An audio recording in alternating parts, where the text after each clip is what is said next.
We come seeking your blessings, Lord Jagannath. Glory to the Lord of the universe. Hare Krishna, Krishna Krishna, Hare Hare Hare. ये क्या हो रहा है? देखो, सब लोग देखो। भगवान का मोतियों का हार गायब है।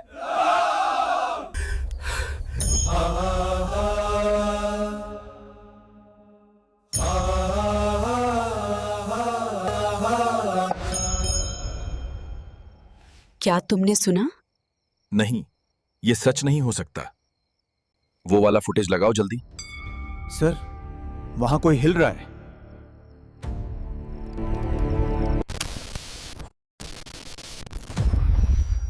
Where did he go?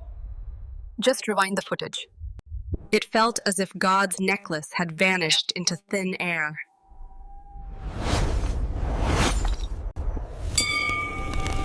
Puri के प्राचीन जगन्नाथ मंदिर के एक शांत कोने में एक छोटा लड़का रहता था। मंदिर आने वाले लोग उसे सिर्फ एक नाम से जानते थे, मुगु। लेकिन अजीब बात यह थी कि किसी को नहीं पता था कि मुगु कहां से आया था। न उसका कोई घर था, न कोई परिवार। Mugu's age was barely 8 or 9 years old. Torn clothes, barefoot. But there was a strange peace in his eyes. Mugu का पूरा जीवन उसी मंदिर के अंदर बीतता था। वो मंदिर में ही सोता था और मंदिर में ही रहता था। शायद इसीलिए मुगु ने कभी अकेलापन महसूस नहीं किया, क्योंकि वो रोज भगवान जगन्नाथ से अपने दोस्त की तरह बातें करता था।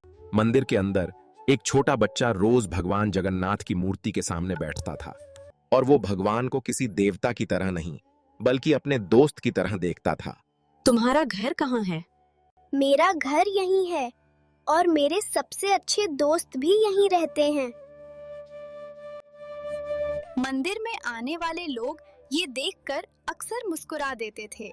उन्हें लगता था कि ये बच्चा कभी शिकायत करता, कभी हंसता और कभी कहता, हाँ, अगर आज खिचड़ी नहीं मिली तो मैं तुमसे बात नहीं करूंगा। एक दोपहर पुरी के जगन्नाथ मंदिर में एक गरीब महिला अंदर भागी। उसके चेहरे पर डर और बेबसी साफ दिख रही थी। उसकी आंखें रो रो कर सूज चुकी थीं। वह कांपते हुए कदमों से भगवान की मूर्ति के पास पहुंची। भगवान, मेरे बच्चे को बचा लो, हमें खा लो। मेरा बच्चा अस्पताल में है। डॉक्टर कह रहे हैं कि पैसों के बिना इलाज नहीं होगा। मंदिर में बहुत लोग खड़े थे। सब यह दृश्य देख रहे थे।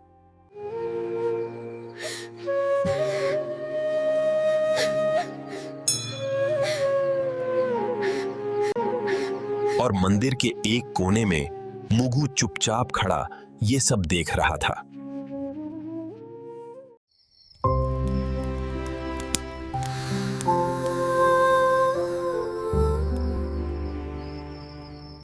मंदिर के अंदर अब कोई नहीं था।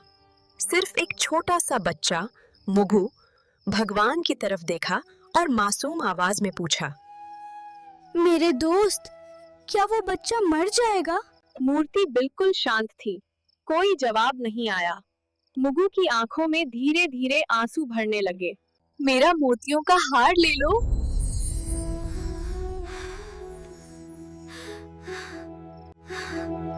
सच में? तुम नाराज तो नहीं होगे?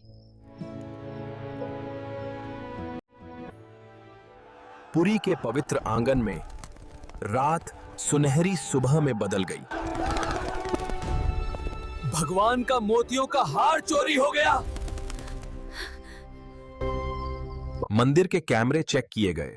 सब स्क्रीन पर देख रहे थे, लेकिन किसी की भी तस्वीर दिखाई नहीं दी।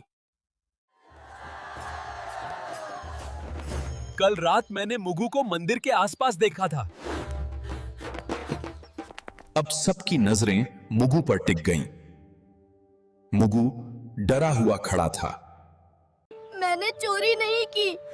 मैंने वही किया जो भगवान ने कहा। मंदिर के बाहर अचानक शोर मच जाता है। लोग आपस में कुछ कह रहे हैं। मंदिर के बड़े दरवाजे खुले हैं और उसी समय वही महिला दौड़ती हुई मंदिर के अंदर आती है। मेरे बच्चे का ऑपरेशन हो गया। किसी ने भगवान का मोतियों का हार बेचकर मेरे बच्चे का इलाज करवा दिया। मंदिर में सन्नाटा छा गया। सब समझ गए कि हार किसने लिया था, लेकिन सवाल यह था, क्या यह चोरी थी या किसी की जान बचाने की कोशिश? उस शाम मंदिर की सीढ़ियों पर समिति के सदस्य किसी गंभीर विषय पर बात कर रहे थे। जिसे सच्चाई साबित नहीं होती, मुगु मंदिर में नहीं रहेगा। मुगु डर गया। उसने धीरे से पूछा, क्या मैं अब अपने दोस्त के पास नहीं रह सकता? लेकिन कोई जवाब नहीं मिला। उसे मंदिर से बाहर निकाल दिया गया।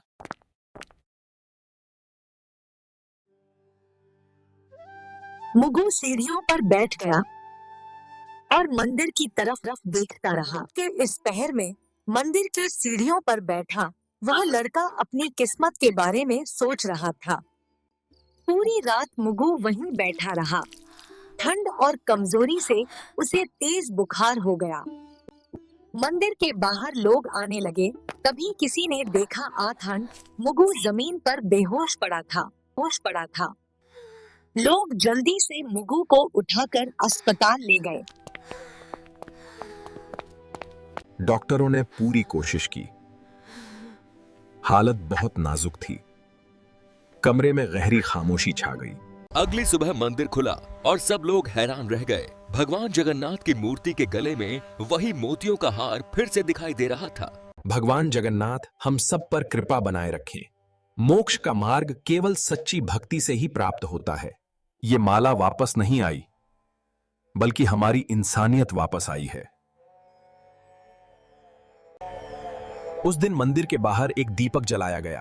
किसी ने मुगु का नाम नहीं लिया, लेकिन सब जानते थे ये दीपक किसके लिए था। भगवान चमत्कार से नहीं, हमारे फैसलों से काम करते हैं।